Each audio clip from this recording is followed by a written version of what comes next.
Bapak Ibu Saudara sekalian, mari kita awal dalam doa pemberitaan firman Tuhan. Mari kita berdoa bersama-sama. Bapa Surgawi, dalam nama Tuhan Yesus, hati kami limpah dengan ucapan syukur. Sebab hanya karena kasih karunia Tuhan, kami dimungkinkan sampai hari ini tetap hidup, tetap sehat, tetap survive. Semua karena kemurahan dari Tuhan. Bapa, izinkan hamba-Mu memaparkan firman Tuhan. Dan Engkau mengkuduskan segenap tubuh jiwa roh hamba-Mu, supaya hamba-Mu layak di hadapan Engkau. Allah Roh Kudus, karuniakan hamba-Mu hikmat, marifat, serta pengurapan dari tempat maha tinggi. Sehingga ketika hamba-Mu memaparkan firman-Mu, maka firman itu diberkati karena Tuhan. Terima kasih Bapa di sorga. Demikian semua jemaat-Mu kuduskan, sebab Engkau Allah yang maha kudus. Dan dalam kekudusan Tuhan, kami akan melihat kemuliaan Tuhan dinyatakan masing-masing dalam kehidupan kami. Terima kasih Bapa yang baik, hamba-Mu siap memaparkan firman Tuhan demi satu nama yang ajaib, yakni Tuhan Yesus Kristus, penebus jiwa kami. Haleluya, amin. Haleluya, haleluya. Shalom Bapak Ibu Saudara sekalian. Apa kabar hari ini? Doa dan harapan saya tetap kabar baik, tetap sehat, dan tetap survive. Karena Allah yang maha dahsyat memberkati kita semuanya. Senang sekali hari ini Tuhan izinkan kita semuanya tetap ada dalam keadaan penyertaan dan kemurahan Tuhan. Saudara-saudara, pastikan kita hari ini dapat berinteraksi melalui firman Tuhan. Firman Tuhan itu tetap menjadi makanan bagi setiap jiwa kita. Dan judul firman Tuhan hari ini adalah, sudahkah Anda mengenal Roh Kudus? Sudahkah Anda mengenal Roh Kudus? Mari kita perhatikan Alkitab kita. Saya akan membacakan satu nats firman Tuhan dari Injil Matius pasal 28 ayat 19. Sekali lagi, Injil Matius pasal 28 ayat 19. Demikian beritaan firman Tuhan. Karena itu pergilah, jadikanlah semua bangsa muridku, dan baptislah mereka dalam nama Bapa dan Anak dan Roh Kudus. Amin. Puji nama Tuhan. Sudahkah Anda mengenal Roh Kudus? Saudara-saudara yang dikasihi oleh Tuhan, pengenalan akan Roh Kudus adalah sangat esensi bagi kehidupan kekristenan.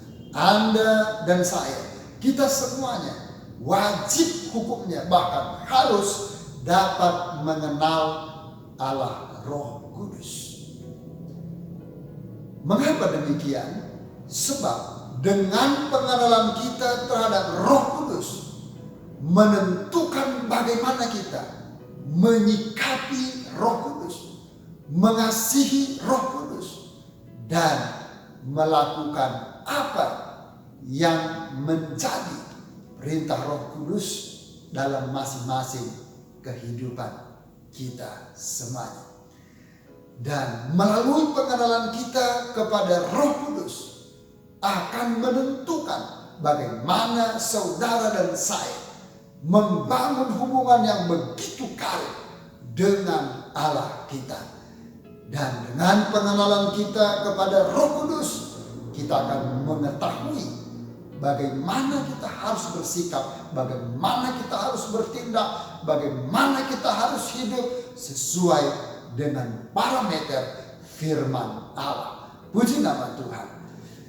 Roh Kudus dalam bahasa Ibrani, dalam perjanjian lama, disebut Ruach HaKodes. Artinya adalah Roh Allah yang kudus. Kemudian di dalam bahasa Yunani, tulisan dalam Alkitab Perjanjian Baru itu ditulis dengan kata pneuma. Pneuma itu bisa berarti angin atau nafas. Dalam Perjanjian Baru, pneuma mengacu kepada Roh Kudus. Dan dalam pemahaman Yudaisme atau paham daripada Yahudi, disebut juga inspirasi Allah. Roh Kudus adalah roh Allah sendiri. Roh kebenaran, roh Tuhan, roh penghibur, roh penolong. Itu merupakan pengenalan terhadap Roh Kudus yang merupakan Allah di dalam Trinitas atau Tritunggal, seperti bacaan dari nats kita hari ini, yaitu Allah Bapa, Allah Anak atau Allah Putra, dan Allah Roh Kudus. Saudara-saudara yang dikasihi Tuhan, Roh Kudus pernah dilambangkan dalam Alkitab sebagai nafas, sebagai angin, merpati, jari-jari Allah, dan api. Namun bukan berarti setiap nafas, setiap angin, merpati, jari-jari Allah, dan api merupakan Roh Kudus. Roh Kudus tampaknya pribadi yang paling sedikit dikenal, dipahami, dimengerti dari konsep Tritunggal atau Trinitas. Pertanyaannya adalah, siapa Roh Kudus dalam perspektif Alkitab? Siapakah Roh Kudus dalam perspektif Alkitab? Yang pertama adalah Roh Kudus adalah Allah. Sekali lagi, Roh Kudus adalah Allah. Dalam Kisah Rasul pasal 5 ayat 3 dan 4. Roh Kudus adalah pribadi ketiga dari konsep Trinitas atau Tritunggal, dan bukan suatu kekuatan ilahi saja. Kedudukannya setara atau sehakikat dengan Allah Bapa, dengan Allah Anak. Jadi tidak ada yang membedakan antara Allah Bapa, Allah Anak atau Allah Putra, dan dengan Allah Roh Kudus. Ketiganya sehakikat, sejajar, sama. Dan Allah Roh Kudus kedudukannya setara dengan Allah Bapa dan Allah Anak. Oleh karena itu tepat sekali pengenalan, penghargaan, penghormatan dapat kita alamatkan, dapat kita berikan sama seperti kepada Allah Bapa dan kepada Allah Anak. Roh Kudus adalah Allah. Nah, kita mencatatnya, Roh Kudus adalah Allah. Allah Roh Kudus.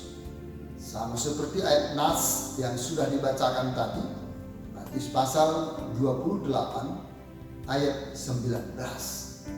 Demikian dalam Kisah Para Rasul pasal 5 ayat 3 dan 4. Di sana ada kasus Ananias dan Safira ketika menjual sebidang tanah mereka, dan menurut aturan yang sudah disepakati melalui para rasul dan semua jemaat Tuhan di abad permulaan, maka hasil penjualan dari setiap kepemilikan jemaat, maka kemudian uangnya akan ditaruh di kaki para rasul. Oleh para rasul, mereka kemudian membagi-bagi uang tersebut, dikembalikan kepada jemaat sesuai dengan kebutuhan mereka masing-masing. Akan tetapi, Ananias dan Safira ketika usai menjual sebidang tanahnya, mereka sepakat sebelum mereka datang mengantarkan hasil penjualan tanahnya kepada para rasul, mereka sepakat untuk berbohong. Mereka menahan sebagian dari hasil penjualan itu, dan hanya sebagian yang diletakkan di kaki para rasul. Mula-mula mereka di mana kemudian Ananias mengantarkan uang itu dan memberikan statement atau pernyataan bahwa hasil penjualan itu hanya sebegitu. Dan maka kemudian para rasul melalui Rasul Petrus berkata, "Mengapa iblis telah memenuhi hatimu sehingga engkau berdusta kepada Roh Kudus? Engkau tidak berdusta kepada manusia, tetapi kepada Allah." Kemudian oleh kuasa Roh Kudus putuslah nyawa Ananias. Demikian juga dengan Safira. Dia juga berbohong. Dan hal yang sama Rasul Petrus berkata bahwa mereka keduanya atau kedua orang itu, Ananias dan Safira, sama-sama mendustai Roh Kudus Allah. Saudara-saudara yang dikasihi oleh Tuhan, jadi dapat kita katakan bahwa Roh Kudus itu adalah Allah. Ia memiliki ciri-ciri seperti yang dimiliki oleh Allah sendiri. Apa ciri-cirinya?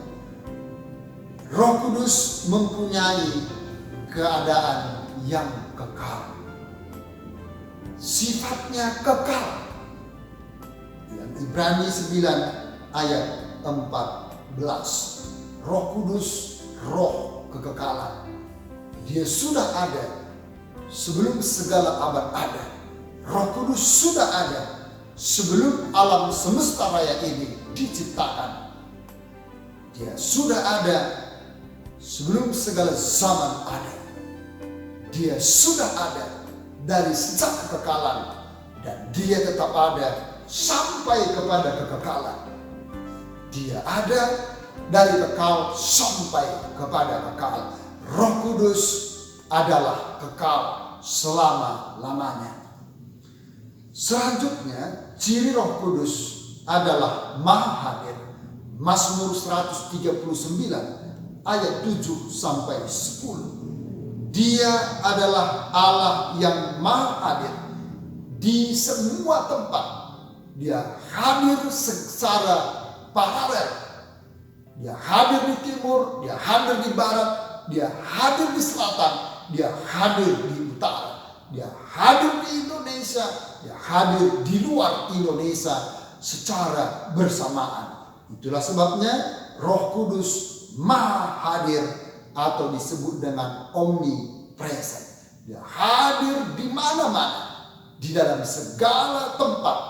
Dia berkuasa untuk hadir secara bersamaan. Dia tidak dapat dibatasi oleh ruang, oleh waktu, oleh keadaan, dan oleh zona. Puji nama Tuhan. Allah Roh Kudus adalah Allah yang Maha Hadir. Berikutnya, ciri Roh Kudus adalah Maha Tahu. Allah Roh Kudus Maha Tahu. 1 Korintus pasal 2 ayat 10 dan 11. Roh Kudus tahu dalam seluruh seluk-beluk manusia. Roh Kudus tahu dalam seluruh aspek kehidupan kita. Bukan hanya aspek badani, tetapi juga aspek rohani dan aspek dari jiwa kita. Jiwanya. Dia mengerti, dia tahu. Oleh sebab itu tidak ada yang terselubung bagi Allah Roh Kudus. Dia mengerti sampai kedalaman hati kita. Dan seluruh detil kehidupan kita Allah Roh Kudus tahu. Mengapa? Karena dia, Allah Roh Kudus, adalah Allah yang Maha Tahu. Roh Kudus disebut omniscient, Maha Tahu. Haleluya, puji nama Tuhan. Selanjutnya, yang keempat, ciri Roh Kudus adalah Maha Kuasa. Lukas pasal 1 ayat 35. Roh Kudus mempunyai kuasa untuk melakukan segala sesuatu, sebab dia adalah Allah yang Maha Kuasa. Allah yang Maha Kuasa juga disebut dengan omnipotent. Allah yang Maha Kuasa. Dia sungguh luar biasa. Kuasanya tidak dapat ditandingi, kuasanya tidak dapat diimbangi oleh kuasa apapun yang ada di bawah kolong langit ini. Kuasanya lebih dahsyat, kuasanya lebih hebat, kuasanya lebih luar biasa, kuasanya spektakuler, karena Dia, Roh Kudus, adalah Allah yang maha kuasa. Puji nama Tuhan. Berikutnya, Roh Kudus melakukan pekerjaan ilahi. Roh Kudus disebut Allah. Ia melakukan pekerjaan yang begitu hebat dan luar biasa, yang tidak dapat dikerjakan oleh manusia, melainkan pekerjaan-pekerjaan yang dilakukan oleh Allah. Itu sebabnya Roh Kudus melakukan pekerjaan alahi. Sungguh luar biasa. Di dalam 1 Korintus pasal 3 ayat 16, pasal 6 ayat 19, pasal 12 ayat 4 dan sampai ayat 6. Saudara-saudara yang dikasihi Tuhan, ia dapat melakukan pekerjaan seperti yang dilakukan oleh Allah, karena Dia adalah Roh Allah, karena Dia adalah Allah sendiri, yaitu Allah Roh Kudus. Maka dari itu Dia mampu dan berkuasa untuk melakukan segala sesuatu. Puji Tuhan, sungguh luar biasa. Allah Roh Kudus melakukan pekerjaan ilahi dan Dia terlibat dalam penciptaan. Masa lampau, sebelum dunia ada, dalam masa penciptaan, Allah Roh Kudus terlibat langsung. Roh Kudus turut ambil bagian dalam penciptaan dunia ini.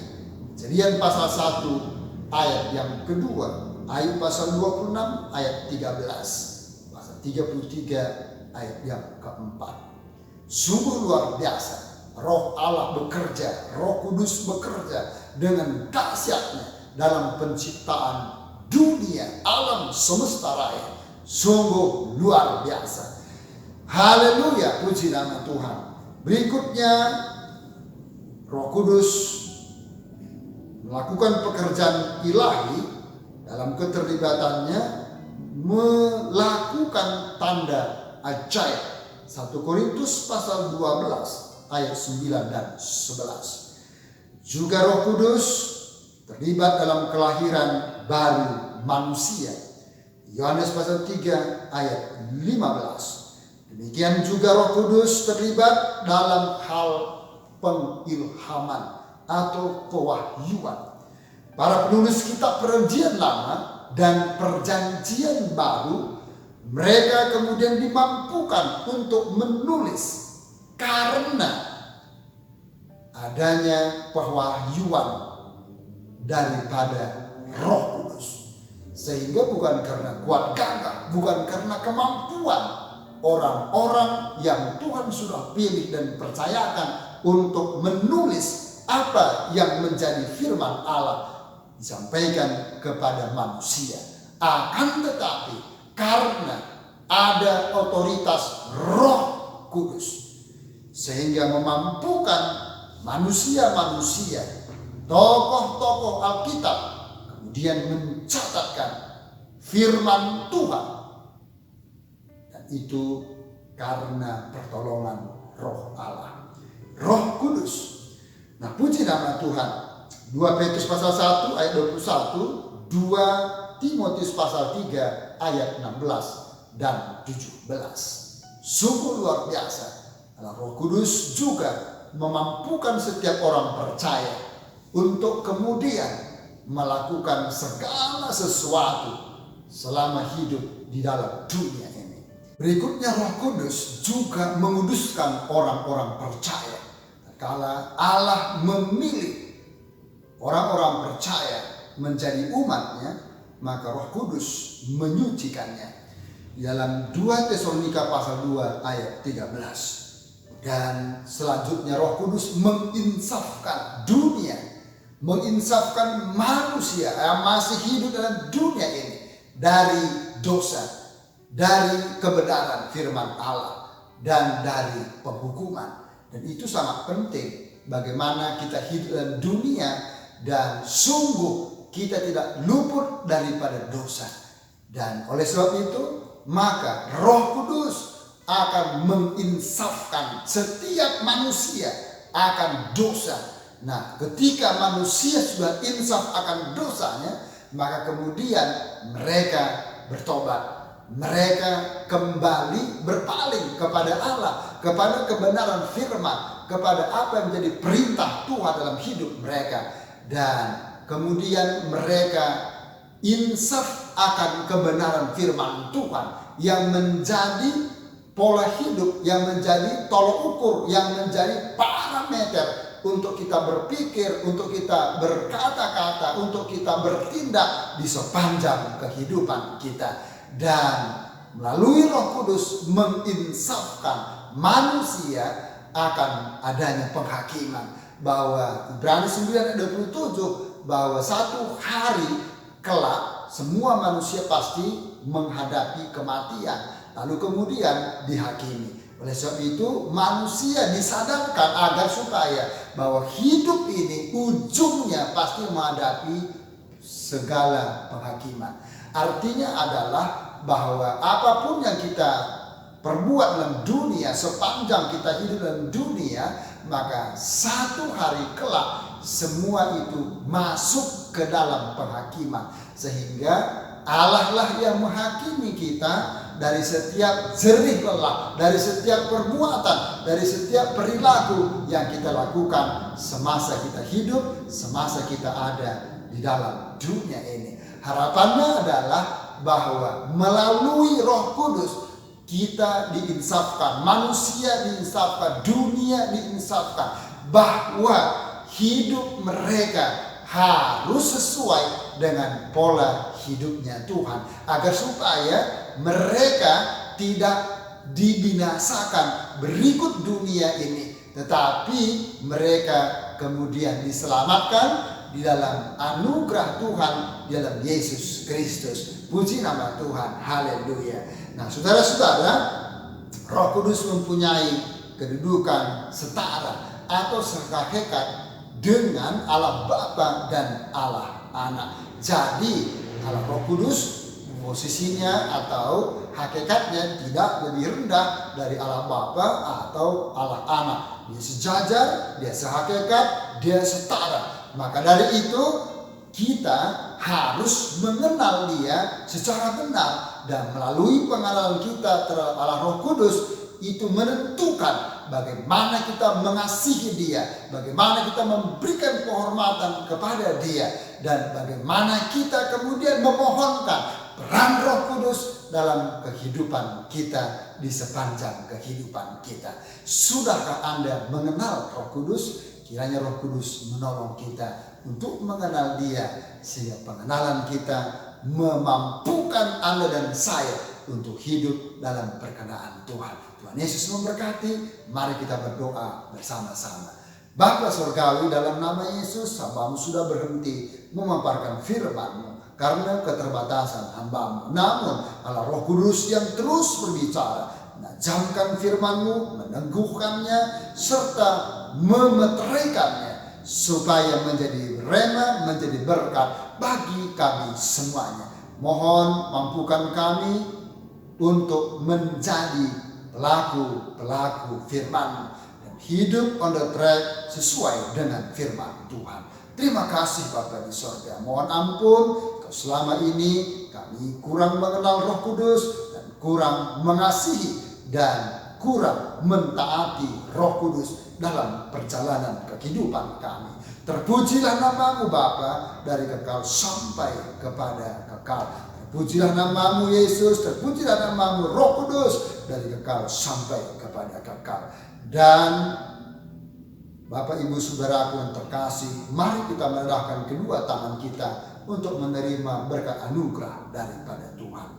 Dengan iman-Mu terima dan bawalah pulang limpahan anugerah damai sejahtera dari Allah Bapa di surga, cinta dan kasih sayang dari Yesus Kristus Tuhan dan penebus jiwa kita, serta persekutuan Allah Roh Kudus turun memenuhi, menyertai, menghibur, menolong, menginsafkan, berkati kita semuanya. Hari ini, besok, sampai Maranatha, Tuhan Yesus datang untuk kedua kalinya. Dalam nama Allah Bapa, Putra dan Roh Kudus, yakni Tuhan Yesus Kristus, penebus jiwa kami.